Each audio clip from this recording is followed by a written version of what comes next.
Okay, here I am back again. I don't know, you only get 10 minutes, so I'm back. Uh, where was I? What was I last talking about, Ethan? I, I, The I don't know. gallery, sunshine. Oh, Sunshine Gallery, yeah. Yeah, the farmer's market. Yeah, farmer's market, well worth the trip. Um, Kimmy is obsessed and absolutely. Um, I think she probably ate at Pinkberry just about every day. I'm not a yogurt person, but if you're a yogurt person, I think Pinkberry is amazing.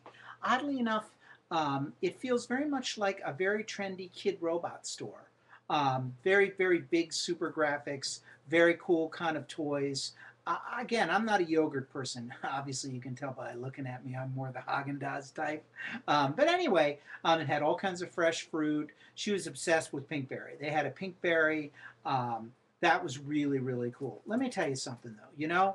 Um, I guess I'm getting old. Who is it? William Shatner has a CD that he did with Ben Folds, and it's talking about, at my age, I need a little peace. And that's what I need. I need a little bit of peace. Look at Lulu. She's playing in the back with this toy. Anyway, I don't need a whole lot of stimulation.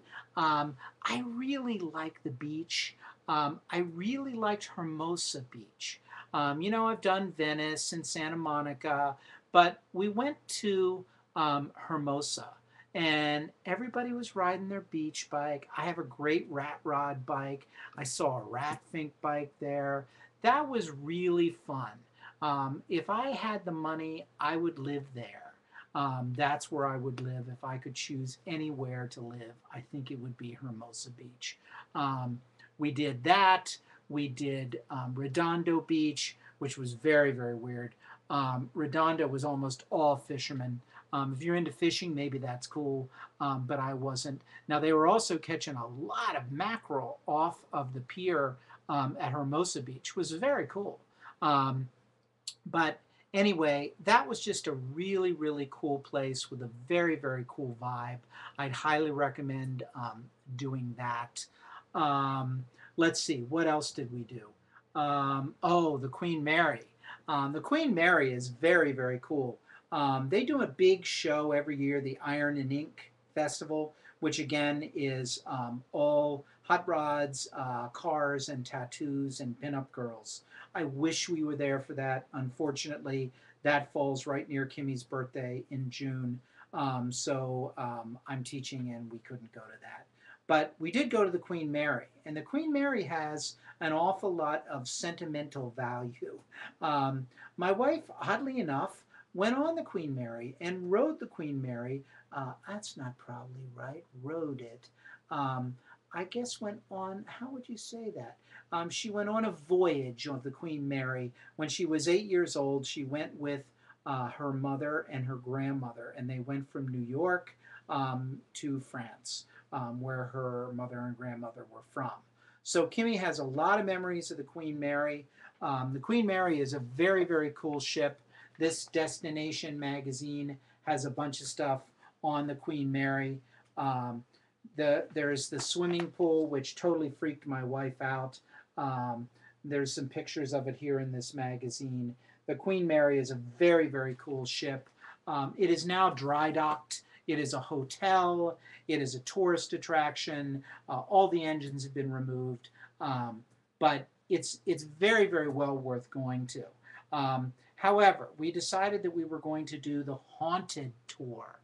Well, you know, um, I have always been Thomas Doubter in many things, um, as well as paranormal things. So we decided to go on the paranormal tour. Here's the ticket for the Queen Mary Paranormal Tour. I think that's what it's called. Hold on. It is called the Paranormal Ship Walk. Well, let me tell you about this. First off, talk about the power of suggestion. I understand that this place is one of the most um, sought after ghost hunters, paranormal. All of these poor sailors were killed on this ship back and forth. It's had all kinds of ghost sightings connected with it. So, anyhow, that's how you start off. You go down there, everybody has to bring a flashlight. And what else do you think they have to bring? A ticket. And what do you think the ticket cost? $50 a piece. So that's $200. And they kept talking about all these things that happened to people on the tour.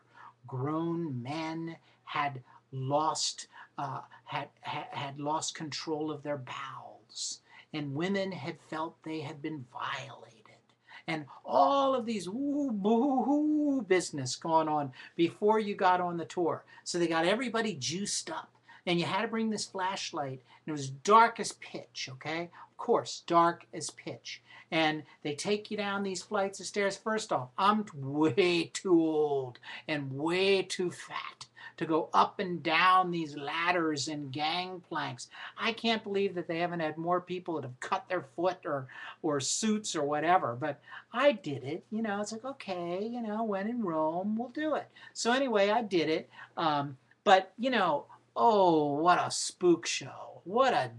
Yeah, I guess some people say, oh, there was this guy on there who had taken all these ghost pictures. And it's like, okay, I get it. And then they had this one girl, and she's walking with the group, and all of a sudden she screams out, oh, something stepped on my foot. Well, you and I both know that the guide had an assistant, and I'm sure it was an assistant that stepped on her foot. I mean, but then we get into this one place, and they shut off all the lights, okay? All the lights. And he's sort of conjuring. And there's this weird noise. Well, first off, this is like the bowels of the ship where it's kind of empty down there, and it's going grrr, grrr, grrr, kind of like a frog noise. And it's like, oh, they're convinced that's some kind of, they had all these people investigate it, Well, it sounds like something echoing, whether it's the air conditioning duct, I don't know what it is. But everybody said, ooh, spooky, ooh, So they're all down there scared. And then we get in this one room, and it's like a seance. They shut off all the lights, and they say, turn off your flashlights. And she says, okay, well, now we're going to try and speak to the spirit of some of the ghosts, some of the people that are left over here. And it's totally quiet, totally quiet.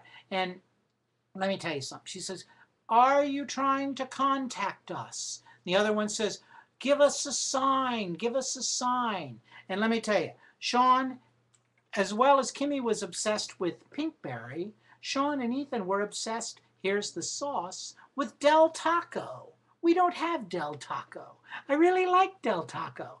Del Taco is like 10 steps above Taco Bell. But anyway, I got really into the Del Taco. But again, I'm a Dutchman, a fat Dutchman. I don't eat Mexican food. So when I tell you my bowels are like, oh, the whole time. And anyway, they're like, give us a sign, give us a sign. And let me tell you, if I wanted to, I could have blown a tremendous fart. And I really wanted to. I mean, there's 20, 30 people on the tour, and it was all I could do not to fart.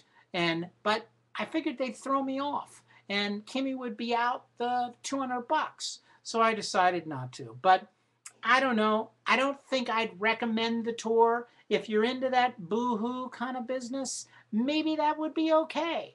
But I don't know. So, I don't know. It was a great trip. We flew Southwest. It's sort of like taking the bus, but I've got that figured out now. And I figured out how to get the boarding pass and all of that stuff. I don't know if you know it though, but Southwest now accepts pets. So below my seat, the entire ride was a bulldog puppy named Kramer. And he was very, very good, but he would whine and cry and on occasion pass gas. So if you're not interested in flying with pets, maybe you're not interested in flying with Southwest.